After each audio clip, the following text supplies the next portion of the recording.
I've worked in the logistics industry for more than 15 years, and I have to admit that 2020 has probably been one of the most interesting years of those 15 years. To be honest, when COVID became a thing where I am, which is in Denmark, Northern Europe, in early January and February and March, I don't think, part of me was like, okay, what is going on? Something is really changing here. And the first thing, besides from being, worried about all of the people who might be impacted about this around the world, also in our Twill offices, one of the things that struck me, right, our industry, so logistics and international trade, is heavily impacted by any economic development that you see in the world. So any place where people buy less products, the trade will be the first one to really notice that something is going on. So I think as Maersk, overall, we really embraced for impact, because we expected that we would have some negative consequences in terms of global trade of the COVID pandemic. So in quarter one, we did this as Maersk. And then interestingly enough, we did actually see a dip in the demand early 2020. But something interesting then happened, which was that the demand started increasing. And it kept increasing, and it kept increasing significantly. So you can imagine Maersk, of course, was not the only logistics provider out there who had taken initiatives in order to really shape up the business and prepare for impact. But with the demand shifting, we really saw a completely different situation that we had expected. So in the third and the fourth quarter of the year, we have seen a higher demand out of China in particular, but also other locations in Asia. A lot of this actually comes back to COVID, because a lot of governments have been supporting a lot of businesses during the pandemic, which means that we have, taken good care of the businesses, but also the people who work for the businesses. The goods that we're shipping now are slightly different, but we're actually seeing an increased demand on the back of the initial outspring of COVID. But what we're also seeing is that in a lot of locations around the world, let's say truckers who need to move the cargo from a factory into a port, they are also impacted by COVID, right? There's lockdowns, you have to isolate yourself. So the workforce has not been as available in the industry as expected. And we've also seen a lot of ports being congested because we continue to see the increase in demand. So in the fourth quarter of 2020, I think that has been, the most hectic quarter I have ever experienced in the industry, because of the extreme demand and the lack of, the industry being able to meet that demand. Everyone, the carriers, have taken a lot of initiatives to make sure that we can meet the demand, but unfortunately, there's no more capacity available in the market. So it's really been a situation where we've had to figure out how do we help customers manage this situation the best way. And I have to say, here in the first quarter of 2021, we are continuing to see a lot of constraints. So I also hope that during this webinar, Ankit and I can give you a few tips and tricks on how can you really protect yourself during a crazy and unprecedented situation like this.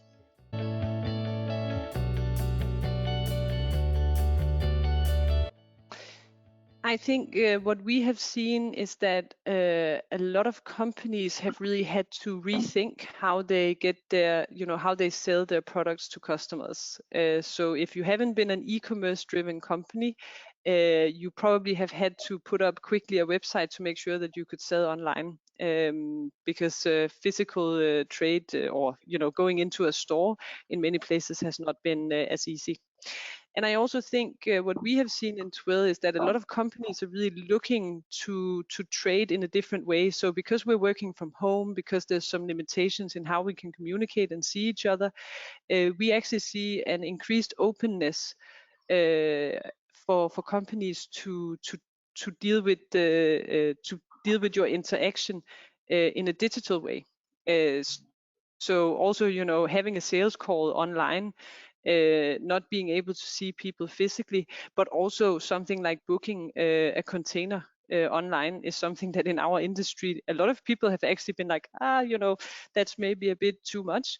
But we're really seeing an increase in the openness around digital solutions because it provides an ease. You can do it anywhere. It provides some transparency. So no matter where you're sitting and what's going on and who's at the other end, whether they're in COVID isolation or not, you can actually get the transparency you need of your business. So I think it's been really interesting to follow this. I think it's really accelerated the digital transformation, not only in shipping, but in many industries. And many industries, other industries than shipping are maybe a bit further ahead compared to shipping. But I also think, even my mom is now sitting buying a lot of stuff online, which she has never done in the past. So I think all of us have really, opened up our mind and our world to play around with these digital solutions.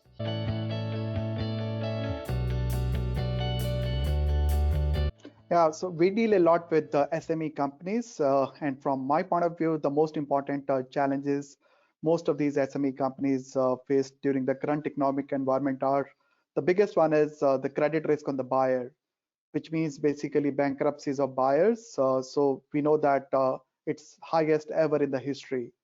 In the third quarter of 2020 itself, the bankruptcies declared in the European Union were more than 25% as compared to the second quarter of 2020. So the credit risk on the buyer is the biggest challenge that we have seen for the SMEs during this tough environment.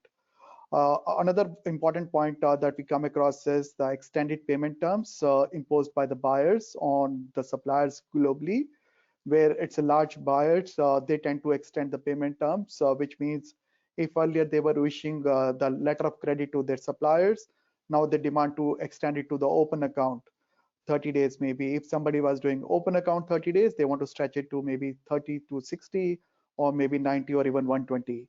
Even large buyers like TJ Maxx, they extended their payment terms from 30 to 90 days during the pandemic time for obvious reasons, because they themselves, like all the large buyers, have been struggling, and the need of the hour was to extend the payment terms towards the supplier. Another challenge what we have seen is a lot of large buyers, especially brick and mortar stores, have canceled lots of orders towards their supplier, which has really created a lot of havoc and situation for the suppliers to manage their business. For example, Primark, which is one of the very large buyers in the UK, they lost about $1 billion sales due to the COVID situation because of course, nobody is able to go to the stores. And of course, the impact is on the seller as well, on the suppliers and exporters. They also lost these orders, so they need to figure out what do they do with these goods. So these are some of the challenges. So net from my perspective, the biggest challenge that SME faced during the current situation is the risk management, which is basically how do they make sure whatever they sold, they get the money back from their customers.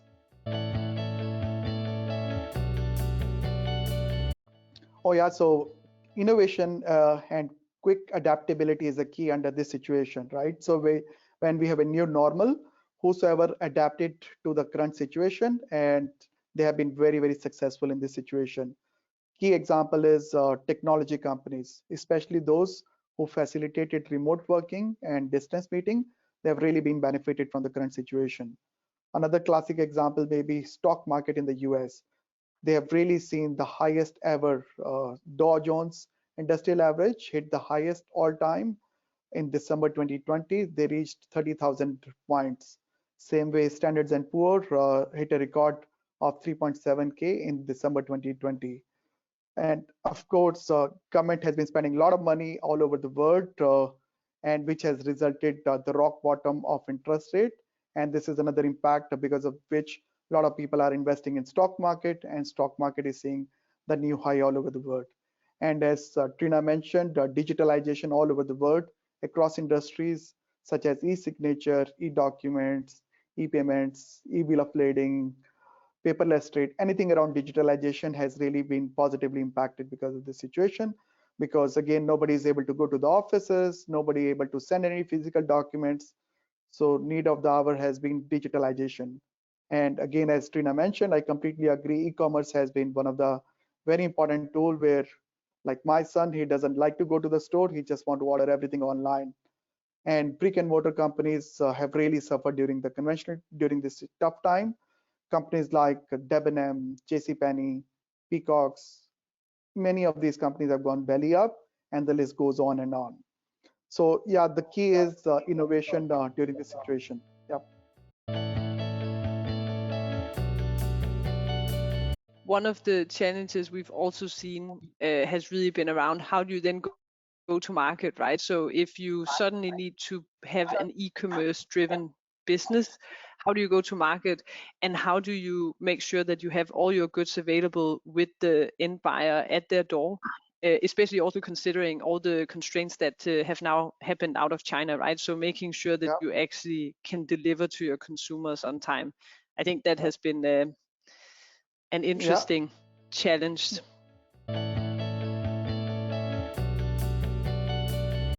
If you were to look into a crystal ball, where would you see 2021? Well, I really hope it is better than 2020, at least to say. As Bill Gates says, 2021 will be a year full of hope. Yeah, but I really wonder actually whether it's going to be true because, as we know, there are a lot of government stimulus all over the world.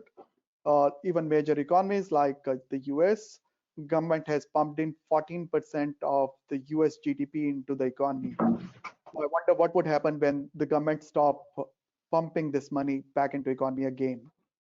So I see there will be economic recovery. However, I don't think it is going to be again a peaks we will get to see. It will be recovery. However, it will be a patchy recovery, given this stimulus packages cannot be given by government forever, right? I also see that the gap between the strong and weak firm will be widened further, given that again, smaller companies have been struggling, and because of COVID, again, they've been struggling more. And larger companies, as we see their stock prices going higher and higher, so the gap will further widen. I also called 2021 as a year of deja vu. What I mean is there was many events like, for example, Dubai Expo, which was supposed to be in 2020. Now it will happen actually in 2021, and it will finish actually in 2022. So I mean, I wish I had a crystal ball, but I think this is the way 2021 is going to look like. What do you think, Trina? What would be the biggest challenges which would be faced by logistic industries in 2021? So I, by the way, also wish I had a crystal ball because then I would be extremely wealthy, I think. I think if we look at the logistics industry, to me, you know, I keep a very close eye on the global economy because, as I mentioned in the beginning, a lot of the things that happen in the logistics industry, in the global economy, translates to trade. So I can give a very specific example, right? In my home country, Denmark, the government is currently supporting companies. They're paying people's salaries. They're basically keeping the society alive or the economy floating. I know it's the same in many different places around the world. But the question is also, you know, how long can this continue? So if we start seeing, you know, now it's probably a little bit more than 7 years since we had the last financial crisis. If we start seeing this turning into a financial crisis, that also typically means that that we have a lower demand of goods in general. Because as people, you know, if we're scared of losing our jobs, we stop spending. Yeah. And I think the governments have done really well in actually keeping the spending high so that we're out of that risk right now. But if we as consumers stop buying, then that will impact the logistics industry quite significantly. You can say that will be bad for me because it will be very difficult for me to make money Yeah. in my business. But it will of course be good for a lot of the companies. So if we see, you know, the demand and supply stabilizing, we Mm-hmm. will see you know we will see the prices slowly declining. We will see equipment and space being more generally available. So hopefully for a lot of the companies around the world trading, we will see less supply chain disruptions.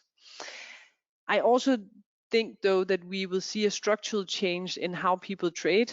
We will always trade, I think, but this whole e-commerce drive, I don't think will fall away. So the way and the speed to market and the way people will manage their supply chains in the future, I think will change. Then I also think, what will be interesting is, will we really go and see each other as much as we did in the past? So maybe, we will not have a physical barrier to working with people in other countries. We will actually have a much more efficient way to connect across borders, which could be a very positive impact on global trade. And then, Northern Europe, what I'm seeing here is that this whole sustainability, environmental impact trends are coming our way, which I think is definitely the right thing to do if we want to keep the planet safe for the future generations. That will also have an impact on especially the logistics industry, because we are, of course, we're moving ships from A to B, and we try to do it as effective as possible. I'm very proud that Maersk is one of the front runners, and we do have, a pledge to be CO2 neutral by 2050. But I'm curious to see how this will potentially structurally change the way that we trade with each other. Maybe we want to trade with partners who are closer to each other to decrease the environmental impact. But I think that the biggest sort of thought in my mind is really around, how many companies will be impacted negatively by COVID? Because I think a lot of companies will have to restart and re-getting into things where governments have been holding their hand under them so far. So my biggest fear is that we will see an increase in bankruptcies. Why I think, the whole financing aspect, Ankit, and why I think our collaboration is interesting, because to me, if you trade with companies and potentially across borders, you of course want to make sure that if you as a company, if your partner goes bankrupt, what do you do and how are you protected? And I think this is something that everyone should think about in 2021. So I don't know, Ankit, if you can maybe, because so I of course know a little bit more about trade finance. I know that this is one of the solutions to actually, safeguarding your business and your relationship, but maybe you can just, for everyone here and also for my knowledge, how you see trade finance being different than conventional banking. Yeah, I know a little bit about it. Maybe you can share my thoughts. So maybe I'll use as an example so that everybody understands from a layman perspective. Yeah, let's take ABC India as an example, which is a supplier of, let's say, t-shirts. Yep. And the ABC India exports to Zara, which is one of the largest buyer in the world in the apparel industry. So if ABC India goes to the bank, says, hey, I exported $1 million worth of t-shirts to Zara, and Zara said, I will pay you after 90 days. I need money early because I need to pay to my suppliers. I need to buy raw material. I need to keep my factories up and running. So what a conventional bank like HSBC would do is they would say, hey, Mr. ABC, give me your balance sheet. Let me analyze it and tell you how much exposure I can take on you. Right? That's what a conventional bank would do. What a trade finance company does is they don't look at ABC's financial in this example. They look at Zara's financial, which is absolutely a game changer, right? So that would be maybe, if not more, maybe 1 million times bigger than ABC India. So that's number one key point, how conventional bank versus trade finance companies are different. Number two is we call it collaterals. Collateral means bank says, hey, I would give you money only if you give me a guarantee around it, right? So a bank would say, give me your plant, give me your machinery, give me your house, maybe give me your arm and leg as well. Versus to ABC, versus what we would say, I don't need any collaterals. I just need a paper invoice issued to Zara. And I know Zara is a bigger company. I take risk on Zara and I don't need any collateral whatsoever from you. Number three comes in the risk on the buyer. Again, bank says, hey, I don't care what happens to your customer. I gave the money to you, and on the due date, I need the money back from you. Versus in our case, we take the risk on the buyer. So we actually underwrite the risk on the buyer. So we inform our sellers, ABC in this example, Is it the right buyer? Should you take risk on this buyer or not? If yes, up to what extent you should take risk on this buyer? Is it $1 million? Is it $500,000? Then depending upon that, ABC can strategize their company as well. Should they diversify the risk, or is it the right buyer for them to work on? Another thing, what is important is when banks looks at it, bank says, hey, I gave you the money on, for example, January 1, and I told you I need the money back on 31st March. So whichever way, even if Zara does not pay on time, ABC has to somehow give the money back to HSBC in this example. So they always have a sword hanging around the neck, and they have to make sure that either Zara or ABC itself pays the money back to HSBC. Versus when ABC goes back to a trade finance company and Zara does not really pay on time, trade finance company would collaborate with ABC and go as a joint approach to Zara to get the money back from Zara. So, I mean, of course, there would be a penal interest, but at least there will not be a time pressure or a very stringent time pressure, so to say, on ABC to get the money from Zara. And when I wear my CFO hat, which I used to run as in my last avatars, uh, I call it off balance sheet and on balance sheet, which means when ABC goes to HSBC and they take loan, so to say, from HSBC, they have receivables from Zara and payable to HSBC, which means the money they took it is on their balance sheet itself. Versus when they go to a trade finance buys the receivable from ABC, so their balance sheet also improves immediately like this. Yeah. So another, I think, key point is the speed at which a bank versus a trade finance companies work. I mean, I live in Dubai. To open a bank account also, it may take anywhere between 1 month to 1 year. Yeah, and I think it is getting stringent and stringent all over the world. Versus a trade finance company can actually finance an invoice within 1 week to 10 days itself, which is absolutely game changer again, you know. So net, from my perspective, for a larger organization likes of, again, Zara, if they go, or likes of Amazon, of course, it makes sense to go and work with a conventional bank. However, when it is an SME company or a mid-level company, it makes sense for them to work with a trade finance company and come up with a very, very good solution which works for them as well as the trade finance company. And as I understand it, Ankit, then basically what you're saying is that part of the risk of actually trading with companies internationally is what you can take on your part through different solutions depending on who you're trading with. Because I think that's also a concern I think many companies have at the moment, right? How do you actually have the cash flow to pay someone to deliver you goods? Yeah, you need to keep business running. Yeah, so we basically provide two solutions. So to say, the trade finance companies, one is of course cash flow, and second is the risk mitigation. Both are equally important for an SME to continue running, right? Fantastic. But at least, you know, that's clear to me. And as I also mentioned here, I think that's also why in Twill we've been very excited about the partnership with you guys, because you know, one thing is having your goods, you know, paying for your goods to come from A to B, but the other thing is also, you know, if it takes 32 days for the goods to arrive and you need to pay the supplier in China upfront, that of course becomes a challenge.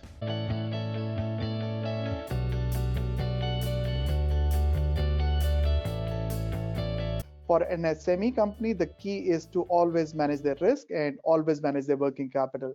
So there's no point in saying, hey, my last year revenue was $10 million, now I increased it to $15 million and $20 million and so on and so forth, unless you don't know whether your buyer is actually ever going to pay to you, right? So that's number one. And of course, number two is you increase the revenue, buyer is also paying you. However, he really pays you after a long time. How do you manage your working capital? You need to, because continue paying to your supplier. So from my perspective, the number one tool available for an SME is always go back and see how do they manage their working capital and look at factoring as a solution or trade finance solutions. It will help them from both sides, cash flow as well as risk mitigation. Yeah, so that's number one. Number two is, of course, they can also go for trade credit insurance. Like we have life insurance, we have car insurance. There's another tool called credit insurance. So which is, of course, when they go to trade finance, it's always bundled along with that. But in case a seller says, or ABC says in this example, hey, I don't really need money, I just want to protect myself from the risk, they can go for credit insurance as well. So it will insulate them for unforeseeable issues, which is bankruptcy of the buyer.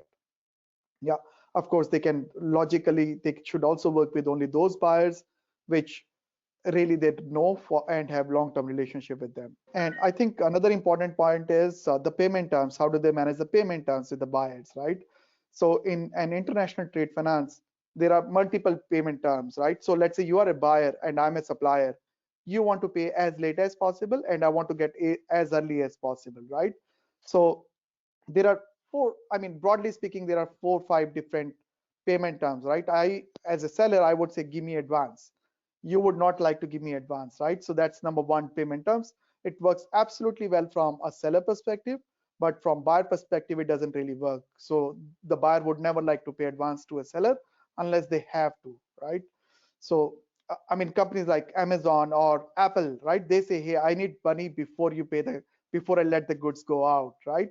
But not an SME company can afford that, right? An SME company can't say, hey, give me the money, then only I will let the goods go out. I wish everybody can do that, but not practically possible, right? So number two opportunity comes are basically letter of credit.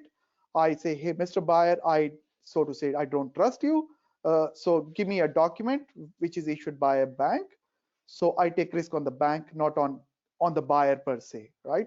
But there are lots of ifs and buts, so to say, in that document. And even because of full stop and commas and a lot of nitty-gritties, a buyer's bank can also say, hey, look, I issued this document. However, I'm not going to pay you because of 10 different reasons in the document. I think overall technology has enabled us as an industry and Twill in specific to give more transparency on what's happening with your goods. Where are they, and is everything running as planned? And I think, you know, if I had my own company and I had to trade in 2021, I would of course take care of the financial risk, because that's sort of a baseline for me. And the second part is I would be, you know, extremely conscious about what am I buying and from who when it comes to logistics services. So bankruptcies can hit the logistics industry as well. We have actually seen it with some large ocean carriers in the past going bankrupt. Hopefully we're not in that bad place yet in the industry, but I think having, you know, finding a stable partner for your logistics is very important, but also making sure that when you buy, that you know that you are getting priorities. I think this is one of the things that I like a lot about Twill, because we're very open about what we offer the customers. For example, a two-way commitment where we say we actually offer you priority on the vessels.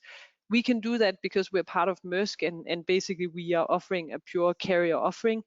A lot of companies who are not the owner of the logistics solution, so someone who basically, you know, try and you know, buy space on Maersk, for example, and sell it on, have not been able to give the stability to a lot of companies in these days, because they have a hard time making sure their containers get on the ships and that they get a container to fill goods in the first place.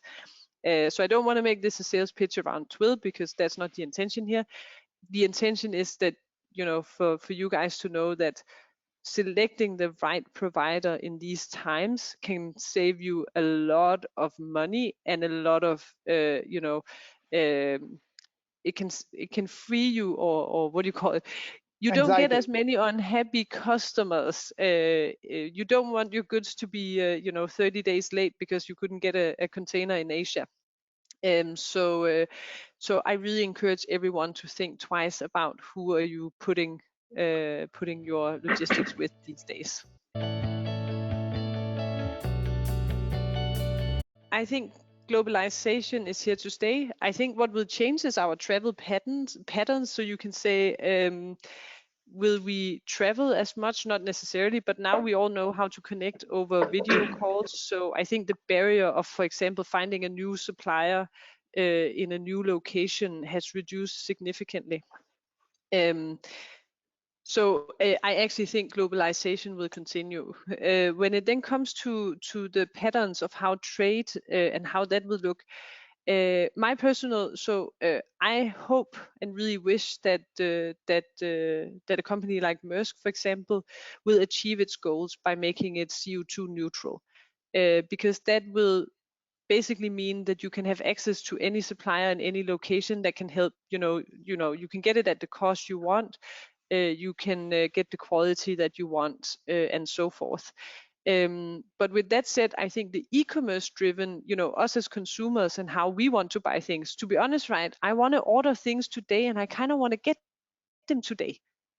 So if we assume that we will have less physical presence in stores, I think that the speed to market will more drive how the trade will shape up in the future, compared to the sustainability. Because to me, it has to be true that the industry of, whether it's ocean freight, air freight, whatever, that we have to figure out how do we do this in a more sustainable way. And I can promise you that at least in Maersk, this is a big priority.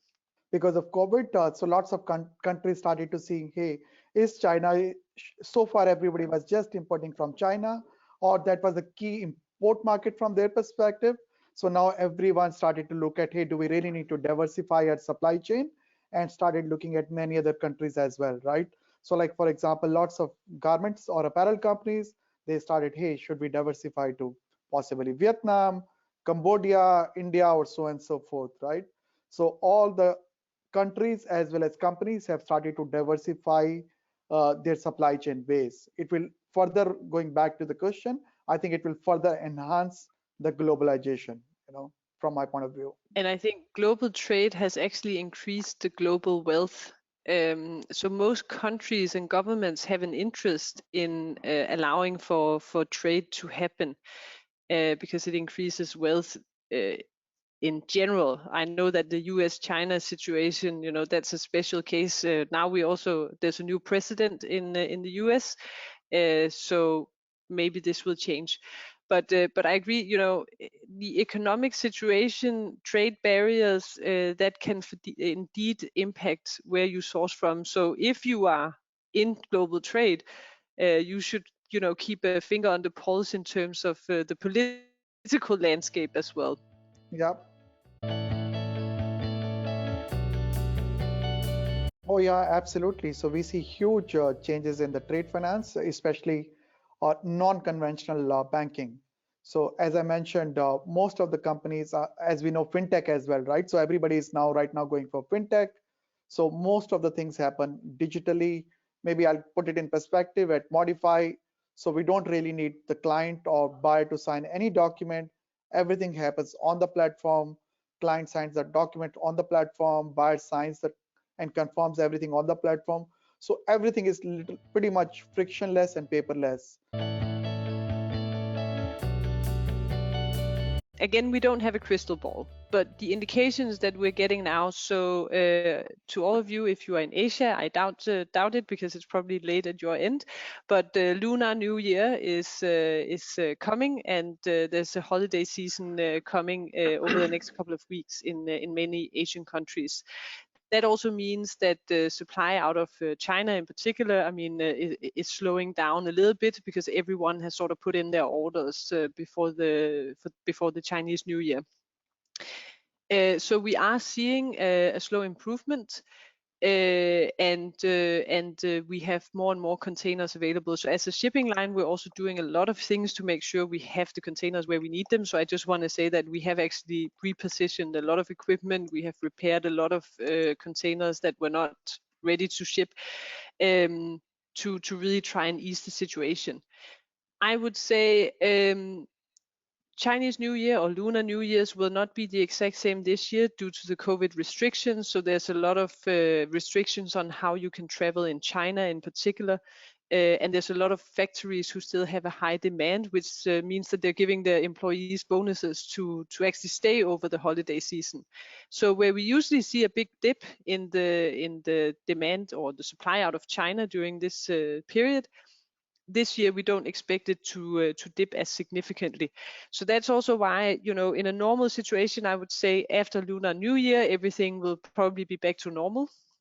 In this case, we are kind of at the moment waiting to see shortly after Lunar New Year to see how is the market stabilizing.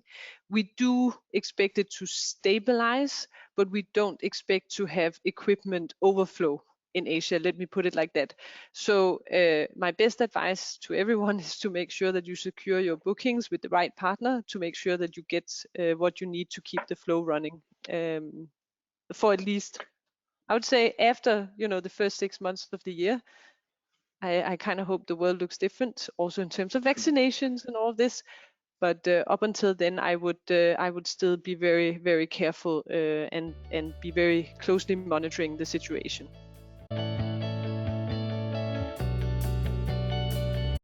So as Twill, we have a global offering. So you can more or less pick a location around the world to another location around the world, and we can in most cases help you. So that means from door to door for a full container, we can help you out, including, you know, making sure that you get an empty container at your warehouse.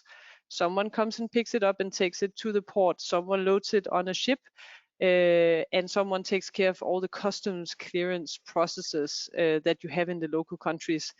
I'm not going to get into those because they're quite complex and they are different depending on which country, but we can help you with understanding that as well. So it's basically an end-to-end solution where we hope that our customers can spend much less time on logistics and a lot more time on their own business. And we then, of course, make tracking available, as I mentioned. In terms of how we collaborate with MODIFI, at the moment we have, you know, from our website, you can go to the MODIFI website to sign up. Because we of course know that a lot of companies these days would be curious around financing and how to do that in the logistics space. So for now, we just have a partnership where we refer customers to each other to help the, you know, get easy access to what you need. But it's not a forced part of, for example, the Twill offering, and Twill is not a forced part of the MODIFI offering. And just from my perspective, it works the other way around as well, where we have clients, existing clients, where we are providing trade finance, and of course they need support on the logistic partner. Then we also refer those potential clients to Twill as well. So it's a natural fit for both the companies, and it's a win-win for the seller as well.